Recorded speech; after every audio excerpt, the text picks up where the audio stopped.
চুল একদম উঠবে না। সবাই চা দাও।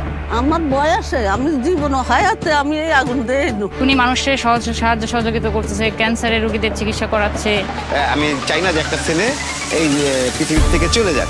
আমার মাইয়েদের কিন্তু সাহায্য করে পরীক্ষা নাহলে মাইটা পরীক্ষা দিতে পারবে না। দল ক্ষমতা না থেকে কেউ এরকম করে নাই, সে যেটা করছে মিলিয়ে ধরে কেউ খারাপ বলতে সব ভালো, বদ অতিরিক্ত। সে যদি আগামীতে এমপি হয় আমি চাই যে সে মন্ত্রীও হোক। একসময় খুলনাকে বলা হতো শিল্পনগরী।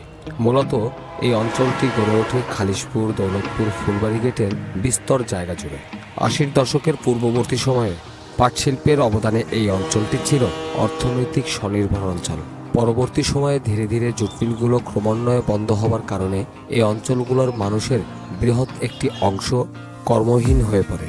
কালের বিবর্তনে শ্রমজীবী মানুষের পেশাগত ধরনের ভিন্নতা আসলেও এই অঞ্চলের মানুষ তাদের পারিপার্শ্বিক অভাব-অনটন এখনও কাটিয়ে উঠতে পারেনি। কিন্তু সময়ের বিবর্তনে আশার আলো হিসেবে নতুন